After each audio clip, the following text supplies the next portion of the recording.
Hello students, I am Rajesh Wadhwani. आज solution part 6 लेके आए। इससे पहले हम लोग सॉल्युबिलिटी का स्टडी कर चुके हैं, कंसंट्रेशन का स्टडी कर चुके हैं and solubility of solids in liquids का स्टडी कर चुके हैं। आज हम लोग solubility of gases in liquids और सॉल्वेंट का स्टडी करेंगे।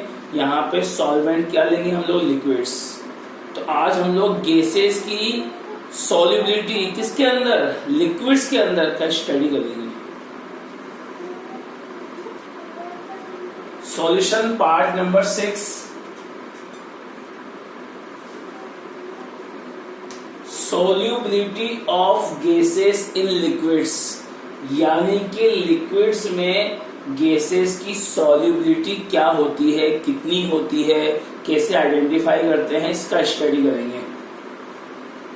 ऑल गैसेस आर लेस और मोर सॉल्युबल इन वाटर, सभी गैसेस होती है या तो कुछ कम होती है सॉल्युबल या कुछ ज्यादा होती है।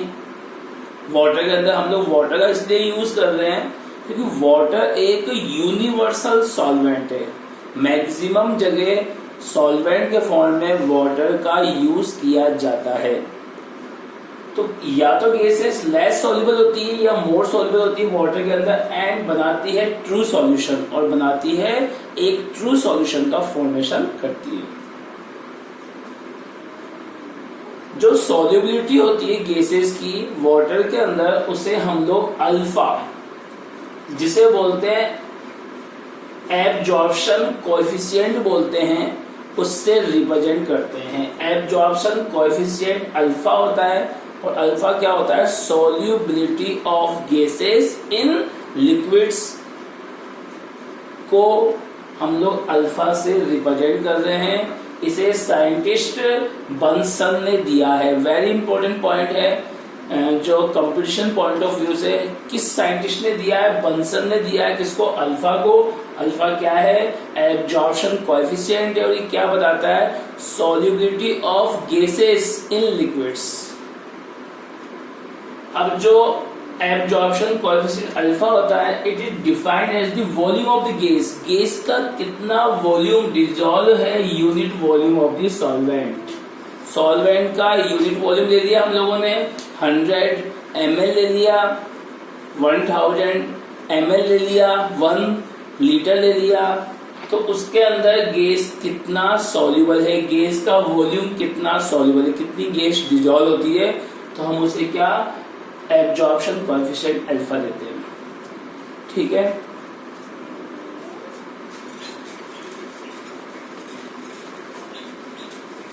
हम लोग एक डेफिनेट वॉल्यूम ले लेंगे वाटर का या किसी भी सॉल्वेंट का, उसमें एक डेफिनेट गैस का वॉल्यूम कितना सॉल्युबल है, उसे हम किससे रिप्रेजेंट करते हैं, अल्फा से रिप्रेजेंट करते हैं। अल्फा को क्या बोलते हैं, एब्जॉर्प्शन कोएफिशिएंट। किसने दिया है, बंसन ने दिया है, साइंटिस्ट ने। लेकिन यहाँ पर एनटीपी होना चाहिए, नॉर्मल टेम्परेचर एंड प्रेशर होना चाहिए। नॉर्मल टेम्परेचर कितना होता है, 25 डिग्री सेल्सियस टेम्परेचर, और प्रेशर कितना होता है, 180 m प्रेशर, 1 एटमॉस्फेरिक प्रेशर होना चाहिए। क्योंकि टेम्परेचर और प्रेशर के वेरी करने से, चेंज करने से गैसेस की सॉल्युबिलिटी में भी क्या जाता है, चेंज पॉसिबल होता है। ये देखेंगे हम लोग आगे। अब हम लोग देख रहे हैं फैक्टर अफेक्टिंग, किसको affecting, solubility of gases in liquids के ऊपर कौन कौन से फैक्टर अफेक्ट डालते हैं। बहुत इंपॉर्टेंट टॉपिक है, ध्यान से देखिए इसको।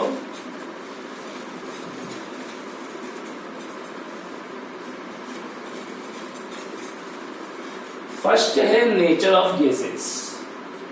देखो बेटा, यहाँ पे हमारे पास X एंड Y 2 गैसेस है। तो हम लोग देखते हैं क्रिटिकल टेम्परेचर, देखते हैं क्रिटिकल टेम्परेचर देखेंगे। तो first of all critical temperature क्या होता है बेटा, ऐसा मैक्सिमम टेम्परेचर होता है, उस टेम्परेचर से ऊपर गैस को लिक्विड में चेंज नहीं किया जा सकता है, चाहे से प्रेशर कितना ही इंक्रीज कर दिया जाए। तो मैं आपको बता देता हूँ कि 11th क्लास का टॉपिक था आपने, गैस को जब हम लोग लिक्विड में चेंज करना चाहते हैं तो टेम्परेचर को कम करना पड़ता है, प्रेशर को इंक्रीज, टेम्परेचर को डिक्रीज एंड प्रेशर को इंक्रीज करना पड़ता है। तो इन दोनों में से भी टेम्परेचर ज्यादा इफेक्टिव होता है किसी भी गैस को लिक्विड में चेंज करने के लिए। तो सभी गैसेस का एक definite temperature, definite maximum temperature होता है। अगर उससे ज्यादा टेम्परेचर है तो चाहे प्रेशर में कितना ही इंक्रीजमेंट कर दिया जाए, कितना ही प्रेशर बढ़ा दिया जाए, वो गैसेस लिक्विड में चेंज नहीं होती है। जैसे CO2 गैस है, CO2 gas 31 degree Celsius temperature है, क्रिटिकल टेम्परेचर है, तो 31 तक, 30 है, 29 है, 28, यहाँ तक तो ये लिक्विड में चेंज हो जाती है, 31 तक भी लिक्विड में चेंज हो जाती है प्रेशर को इंक्रीज करने से। लेकिन अगर 32 डिग्री सेल्सियस टेम्परेचर हुआ तो आप प्रेशर कितना ही इंक्रीज कर दीजिए, CO2 गैस लिक्विड में चेंज नहीं होती। तो हम कह सकते हैं तो ऐसा मैक्सिमम टेम्परेचर होता है, उस टेम्परेचर से ऊपर अगर टेम्परेचर है तो प्रेशर कितना ही हम लोग इंक्रीज कर देंगे, हम प्रेशर कितना ही बढ़ा देंगे, वो गैसेस कभी भी लिक्विड में चेंज नहीं हो जाती हैं। तो ये समझ में आया क्रिटिकल टेम्परेचर। अब क्रिटिकल टेम्परेचर क्या बताता है हम लोगों को, किसी का क्रिटिकल टेम्परेचर जितना ज्यादा है, क्रिटिकल टेम्परेचर जितना ज्यादा है वह गैसें, उनकी सॉल्युबिलिटी भी उतनी ही ज्यादा होती है। High critical temperature, solubility increases. तो न्यूमेरिकल क्वेश्चन ऐसे आते हैं कि X एक गैस है, Y गैस है, इसका क्रिटिकल टेम्परेचर 30 डिग्री सेल्सियस है, इसका है 10 डिग्री सेल्सियस। तो आपसे पूछेगा कि इन दोनों में से सॉल्युबिलिटी ज्यादा किसकी होगी, तो हमेशा याद रखना है जिसका क्रिटिकल टेम्परेचर ज्यादा होगा उसकी सॉल्युबिलिटी भी क्या होगी, ज्यादा होगी। ठीक है। अब सेकेंड अपने नेचर ऑफ गैसेस पढ़ रहे हैं। नेचर ऑफ गैसेस में हमने देखा कि जिसका क्रिटिकल टेम्परेचर, जिस गैस का क्रिटिकल टेम्परेचर जितना ज्यादा होगा उस गैस की सॉल्युबिलिटी भी उतनी ही ज्यादा होगी। अब सेकेंड पॉइंट है, सेकेंड पॉइंट बहुत इंपॉर्टेंट है इसका, नेचर ऑफ गैसेस का सेकेंड पॉइंट बहुत इंपॉर्टेंट है। क्या है सेकेंड पॉइंट, अगर गैस सॉल्वेंट से रिएक्शन कर लेती है, if gas react with solvent तो उसकी सॉल्युबिलिटी इंक्रीज हो जाती है। बहुत ध्यान से समझना, बहुत इंपॉर्टेंट पॉइंट है। जैसे इसका एग्जांपल से बताता हूं, NH3 एंड HCl वाटर में बहुत ज्यादा सॉल्युबल हैं, लेकिन ये दोनों बेंजीन में सॉल्युबल नहीं होती है। NH3 एंड HCl वाटर में बहुत ज्यादा सॉल्युबल है लेकिन बेंजीन में सॉल्युबल नहीं होती है। तो इसका आंसर ये है कि NH3 एंड HCl वाटर से रिएक्शन कर देती है। तो रिएक्शन का मतलब ये भी हो सकता है कि कंबाइंड हो जाए, और रिएक्शन का मतलब ये भी हो सकता है कि आयोनाइज हो जाए। जैसे NH3 है, वो वाटर से रिएक्शन करती है तो NH4OH का फॉर्मेशन होता है। इसका फॉर्मेशन होता है NH4OH का। NH3 जब वाटर से रिएक्शन करती है तो NH4OH का फॉर्मेशन करता है, मतलब रिएक्शन हो गया। तो कोई सी भी गैस अगर रिएक्शन कर लेगी तो उसकी सॉल्युबिलिटी इंक्रीज हो जाती है। इसी के साथ साथ HCl है, उसको वाटर में डालोगे तो ये H+ एंड Cl- में कन्वर्ट हो जाएगी। इट मीन्स गैसेस या तो रिएक्शन करके कंबाइंड हो जाती है और या फिर आयोनाइज हो जाती है, तो इनकी सॉल्युबिलिटी ज्यादा होती है।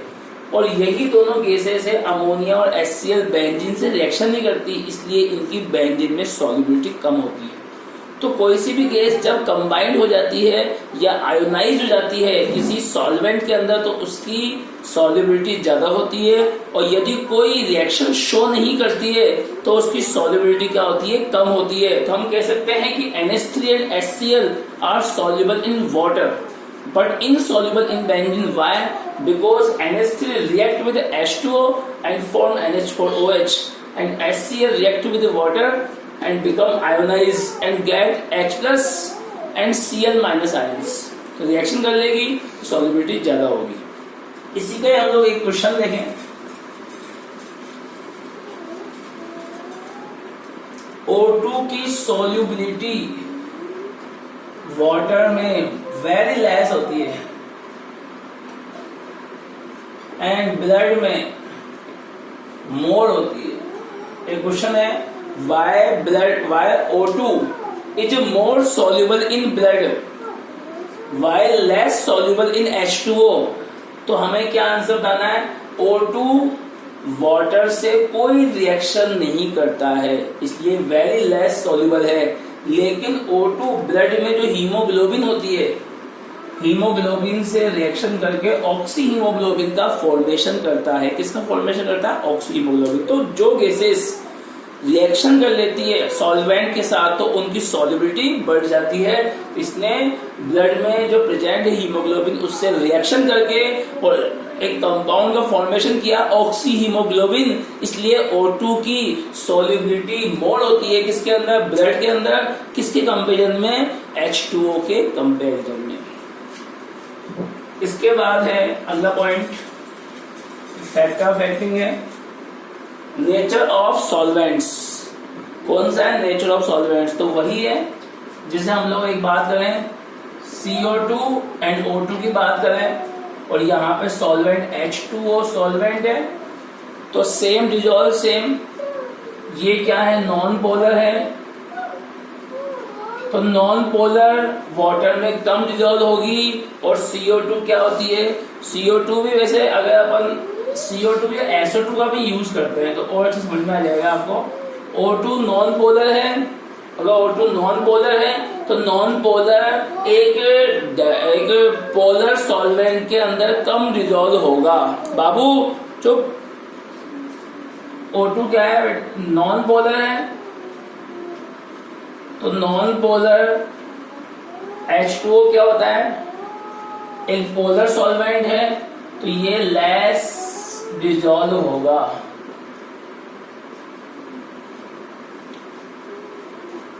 लेकिन SO2 की पोलरिटी होती है, SO2 में पोलरिटी होती है, देखिए तो SO2 में पोलरिटी होती है इसलिए SO2 वाटर में अच्छी तरह से डिजोल्व हो जाएगा। ऐसे H2 है वो भी नॉन पोलर है, ये भी वाटर में लेस सॉल्युबल होगा, लेस डिजोल्व होगा। It means same dissolve same. अगर कोई पोलर है तो वो पोलर सॉल्वेंट में, पोलर गैस है तो वो पोलर सॉल्वेंट में अच्छी तरह डिजोल्व होती है, और नॉन पोलर कोई गैस है तो नॉन पोलर सॉल्वेंट में अच्छा डिजोल्व होती है। ठीक है। इसके बाद टेम्परेचर, वेरी इंपॉर्टेंट है टेम्परेचर।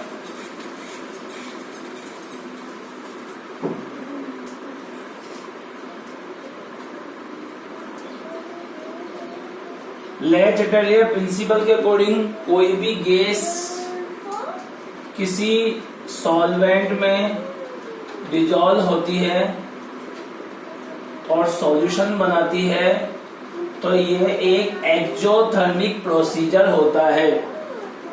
कोई सी भी गैस सॉल्वेंट में डिजोल्व होती है और वो सॉल्यूशन बनाती है तो वो एक एक्सोथर्मिक प्रोसीजर होता है। इट मीन्स टेम्परेचर इंक्रीज करेंगे, टेम्परेचर इंक्रीज करेंगे तो सॉल्युबिलिटी डिक्रीज हो जाएगी। ले चटरिया के अकॉर्डिंग गैसेस जब किसी सॉल्वेंट में डिजोल्व होती है तो सॉल्यूशन बनता है। ये एक एक्सोथर्मिक प्रोसीजर होता है और जो एक्सोथर्मिक प्रोसीजर होता है उनमें टेम्परेचर इंक्रीज करने से सॉल्युबिलिटी डिक्रीज हो जाती है। जब लोग कोल्ड ड्रिंक्स की बोतल लाते हैं ठंडा इसलिए रखा जाता है उसको क्योंकि CO2 की सॉल्युबिलिटी इंक्रीज हो जाए। ठीक है ना। जैसे किसी सब्सटेंस को गर्म करेंगे आप लोग ना, वाटर को गर्म कीजिए तो उसकी आपको टेस्ट अलग लगेगा। क्यों? क्योंकि उसमें जो डिजोल्व O2 है वो बाहर निकल चुकी है उसमें से, यानी कि वाटर को गर्म करने से जो डिजोल्व गैस है वो बाहर निकल रही। क्यों? तो गैसेस का डिजोल्व होना एक एक्सोथर्मिक प्रोसीजर है और जो एक्सोथर्मिक प्रोसीजर होता है उसमें टेम्परेचर को इंक्रीज करने से गैसेस की सॉल्युबिलिटी कम हो जाती है।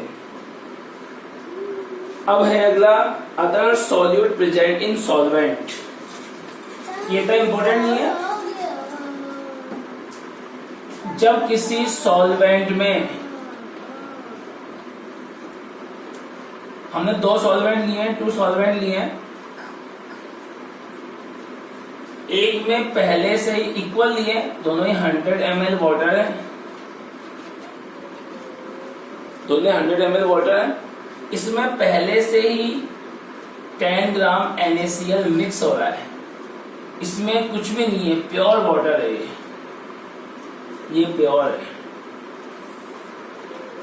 100 ml वाटर लिया है, इसमें हम लोगों ने 10 ग्राम NaCl डिजोल्व कर लिया और ये प्योर वाटर है। तो इसमें गैसेस को सॉल्युबल करने की टेंडेंसी ज्यादा होगी। क्यों? क्योंकि इसने अपने अंदर किसी भी चीज को डिजोल्व नहीं किया, तो उसको डिजोल्व करने की टेंडेंसी ज्यादा है। तो यदि किसी सॉल्वेंट के अंदर अदर सॉल्यूट प्रेजेंट है तो गैसेस की सॉल्युबिलिटी कम हो जाती है। अगर हमारे पास 100 ml वाटर है,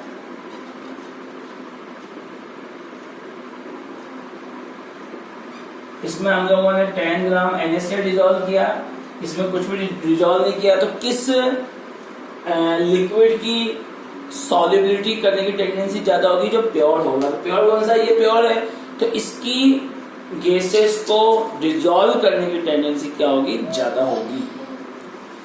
अब लास्ट है effect of pressure. Effect of pressure अगले वीडियो में आएगा, पर मैं बता देता हूं कि हम लोग जितना ज्यादा प्रेशर इंक्रीज करेंगे, ये लिक्विड है, ये गैस है, जितना ज्यादा आप प्रेशर इंक्रीज करोगे गैसेस की सॉल्युबिलिटी उतनी ही ज्यादा होगी। It means P directly proportional to M। P क्या? Pressure of gases, pressure on gases. हम प्रेशर लगा रहे हैं गैस के ऊपर, एंड M क्या? Solubility of gases in liquids. तो हम जितना ज्यादा प्रेशर बढ़ाएंगे गैसेस को, pressure on gases, and M क्या है? Solubility of gases in liquids. जितना ज्यादा प्रेशर बढ़ाओगे गैसेस की सॉल्युबिलिटी उतनी ही ज्यादा होगी। आप समझ सकते हो, जब हम लोग कोल्ड ड्रिंक्स पीते हैं तो वो कैप लगी रहती है, इससे CO2 गैस की सॉल्युबिलिटी बढ़ती है उस लिक्विड के अंदर। जैसे आप कैप खोलोगे तो प्रेशर बढ़ेगा, कम होगा? कैप खोलने से प्रेशर क्या होगा? कम होगा। और प्रेशर कम होने से वो गैसेस जो अंदर डिजोल्व है वो बाहर निकल जाती है। इट मींस आप एग्जांपल से समझ सकते हैं कि हम लोगों ने प्रेशर को क्या किया? डिक्रीज किया। प्रेशर को जैसे डिक्रीज करोगे तो सॉल्युबिलिटी भी कम हो जाएगी। अगर प्रेशर बढ़ाएंगे तो सॉल्युबिलिटी भी इंक्रीज होगी। अगला जो वीडियो आएगा वो हेनरीज लॉ आएगा, इसी पर डिपेंड आएगा। थैंक्स।